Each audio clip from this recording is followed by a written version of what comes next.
Wike has refused to congratulate this man. Yeah, this Ohanaeze man. Yes. Meanwhile, Fubara is aggrieved. Has congratulated him. That is, you know, I told you earlier, or I have been saying it on my various analysis, when the issue of ethnicity, ancestry, or ethnic ancestry, you know, pops up or comes up on social media, I always tell people that we have a job that are largely 99.999% Igbos. They are called a Sabo. The Anambra Igbos call them a Sabo. We are the progenitors of that land, Igbo land. They are the Sabos.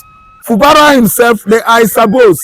Sabos are Ijo Igbos. They speak 100% Igbo language.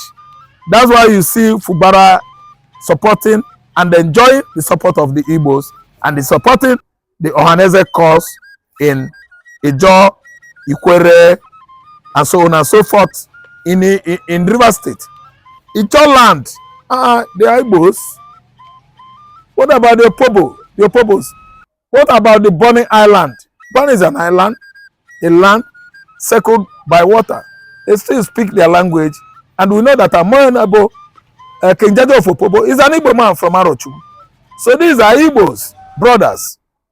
Yes, scattered all over those communities or regions. I don't understand what I'm saying. So Ikweres know that Nyesom Wike is a scapegoat, is a black sheep of his kinsmen. That's why he slain large numbers of the Igbo River State during the NSAS protest. When he used the soldiers, Nigerian military, to rape Igbo Delta, Igbo Rivers women in their large numbers. He loaded them with on a trailer. They drove into no man's land, and these women were molested, harassed, abused sexually, and raped as well. And today we've seen how he has turned his back on Ohanaeze, you know, presidency, refusing to congratulate the latest Ohanaeze president, who happens to come from his own community. When an exile or fugitive at least refuses to repent in Igbo land, according to our culture and tradition, what do? Let me give you an answer. We ostracize him. Yes, ostracization is not castration, but otherwise, metaphorically, that's a figure of speech. In figure of speech, we actually say we castrate him. So ostracization, castration, when you remain one of the two testes, so that he will grow like an Ethiopian Enoch, couldn't have the strength to do what? To impregnate a woman. So Wike is just like an ostracized. He's now an ostracized human being, a castrated he-goat that could not bear offspring in River State. You can see how he turned an adversary all of a sudden against Fubara. He supported the previous Fubara's political godfather is now an odious of Fubara. Is too bad that someone that is your political child or boy is now at loggerhead with you. What does it spell or say about you? Puzzling personalities, most embittered personality, estranged personality, like Nyesom Wike, can never do well again in River State politics. The game is up for him. Finally, Mr. Raf, the Anioma people of Delta State have shown interest in the Ohanaeze agenda, stating that they would run as the next president general after seeing how the Igbos and the Ikweres have united. I mean, I believe this is a welcome idea, and this has always been the cause that Igbos all over the world should unite for a common cause. Welcome, Mr. Raf. What do you have to say about this? Yeah, it's like the Igbos are coming together once again You can see after declaration of Biafra, many of them started making noise. And I told all my colleagues that the noisemakers were bought over by their Fulani masters. But lately, we see them, uniting together with the Igbos in the cause of a quest for the next Ohanaeze president after Iwanyanwu's demise. So, Onyomas are all the Igbo components that make up Delta states, which is why we don't say Igbo Delta again. No, we've stopped saying that.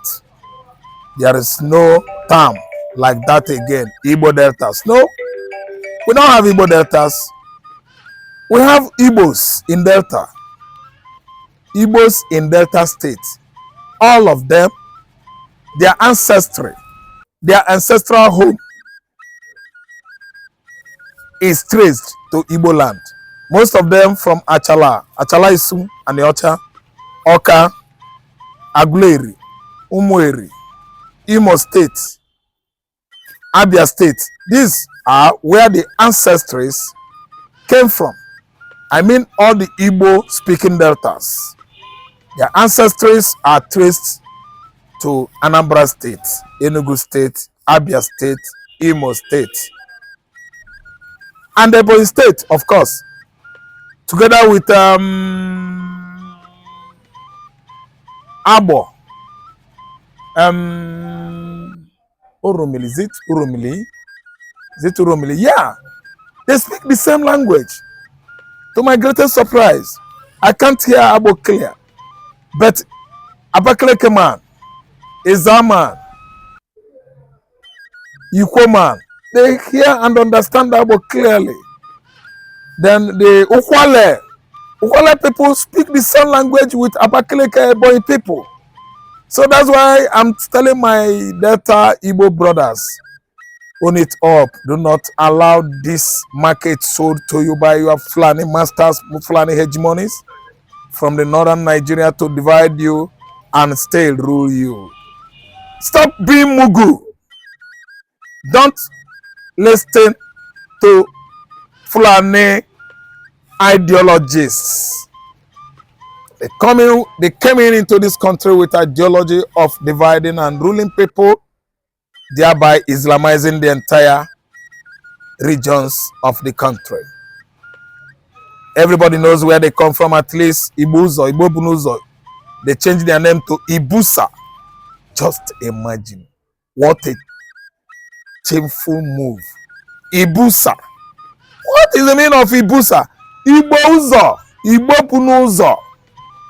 You people should wake up and make sure that you support Ned Nwoko on creation of Anioma State. As a sixth southeastern state? Yes, and make sure that after creation of Anioma State, you play your politics well. To do what? Seize that as an opportunity to hijack Ohanaeze chairmanship or presidency. We will give it to you, because if you fight for it, Igbo is your nationality. You don't just stand one side and cross your fingers, be looking at us as if we are fairies or unidentified UFOs. I mean aliens from the space. We're Igbos. We are your ancestors. So what I'm trying to say is, you should play your game too well. Don't stand aside, as spectators. Partake, reintegrate, and be part of it. Ohanaeze chairmanship or presidency belongs to every Igbo in the contraption called Nigeria, which has recently translated into what?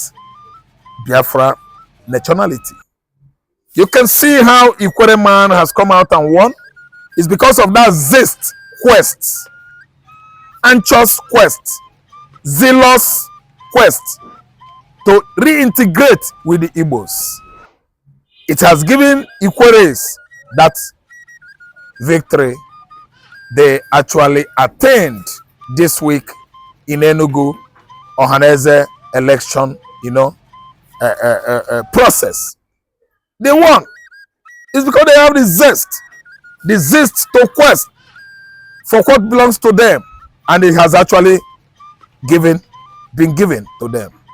So what I'm trying to say is, Ikwere, they are actually right from onset. No, they are Igbos, and somebody like Edwin Chike Clark from a Jaw or Calabari extraction has been drinking and drinking until he gets drunk in the recent time. That's why Edwin Chike Clark has turned his back on his ancestral land because of the Indomie, Chin Chin, Toro, Ijebu, Wankobu, Fulani. His Fulani masters are giving him. He has sold his kinsman. Edwin Chike Clark, Ndo, an elderly man, old enough to give birth to me. But I'm saying, Ndo, Nando, Ewoniwe, one be make kwanogi, iya kazi nwa boy, Ndo, oh, sorry. Chike Clark said he's not Igbo man, and we are not bothered. Asabi Kobo, the floating bread on top of water, said he's not Igbo man. That Igbo man is a slave to Calabari. He must surely pay for that pride, for that talk. What he has actually said about the Igbos, there must be a payback very soon. For me, at this stage, I think it is so suiting for us to see that the Igbos are finally reunited. You know, just because some months ago, I know people say that some parts of Igbos are lesser Igbos. They call them Fulani Igbos. I think these are the Ebonyis. You know, yeah, I can hit on that. But now I can see that even beyond Ebony, the Igbo as a ethnic group wants to retrace their step, reclaiming probably their dispersed brothers in other territories like the Anioma, like the Ikwere. Yeah. But we know how Wike keeps injecting animosity. You know, this is one of the reasons why he is so against Fubara, because Fubara enjoys the support and the advocacy of the Igbos. See, let me tell you, you are not wrong on your assertion. You assert well. And I can tell you that Wike quest for presidency or political leadership of the country is the reason why, more or less, the Fulanis has actually loved him. The Arab Yoruba has actually loved him. The reason why I use Arab Yoruba, I mean those Yorubas that are almost Fulanis at the axis of Kwara, Ilorin, you know, and some mostly Osun states where you have many Muslims like and supported him. His alliance with Tinubu, they welcome it because he's showing much aggressive animosity to his Igbo kinsmen. That's why he is enjoying that position at the FCT, at the Minister of FCT. So if he could be doing that, you will actually now understand the reason why he's doing it. It's because he just doesn't want to own it up that he's an Igbo man for Fulani, his Fulani masters to politically accept him. And they actually do that. They are doing that now. They've accepted him. And you can see how the curtain has turned against Wike. It seems some of the Igbos are beginning to maybe appreciate some moves of the president, you know. You might not necessarily support it, but no, I might not necessarily support it, but I'm seeing hailing the office of the presidency, pondering on tax reform, Mr. Raf, and the regionalism, you know. That because we can see that the Fulani wings are being cut to size. I mean, for equity to come in Nigeria, the Igbos need to have their own 6th state. Yes. Do you think this is a move Tinubu might? Maybe he can help realize and then maybe win the votes of the Igbos on a final note. I think if you do that, some Igbo men will support him. Failure to do that, they will stand aloof, stand themselves as usual. But if Tinubu succeeds on the regionalism, I think some Igbos will give him their support. They will no longer distance or stand aloof from Tinubu political dynasty or whatever he has for the country in terms of politics. I think they will have no reason to distance themselves from it. But the North are angrily discharging and issuing warnings that Tinubu cannot escape 2027. They are lying. They are lying. They are telling lies. Do you know what? They have lost mid belts. Fulani has lost the Hausas. Interesting. Fulani has begun to lose Adamawa, angle of Adamawa, where Nigeria is having border with Cameroon in the north. In the north, oh, I don't mean southeast. Hausa has lost. See, the kind of politics Tinubu want to play now is to cut the cliffs of the Fulanis. The Janjaweed Fulani has now begun to realize the kind of mistake they've made using Muhammad Buhari from 2015 to 2023. That actually they have severed the more the hatred the rest of Nigerians has for Hausa man, thinking that the Fulanis are the Hausas, not knowing that the Fulanis are visitors. Yes, in the northern region, using exclusion of history in our tertiary institution curriculum as a balance to confuse the Hausas, to confuse the Igbos, Yorubas, and other ethnicities in Nigeria. Now that history is back, even to the high school, I mean secondary school, from secondary school to tertiary institution, this time around, we have begun to understand whom we are. And Fulani hegemonies, the slave masters of the contraption called Nigeria, we have no other reason now than to back out. Gradually, they should begin to be backing out from this contraption because their job don't knock. We don't read history now in the university. We actually be recognizing where each and every tribe in Nigeria came from. And Fulanis are the strangers we have in our midst. They migrated from Senegambia, Futajelo Highland. Can never be among Nigerian nation. They are foreigners. Thank you very much for that brilliant submission, Mr. Raf. Thank you. You are welcome.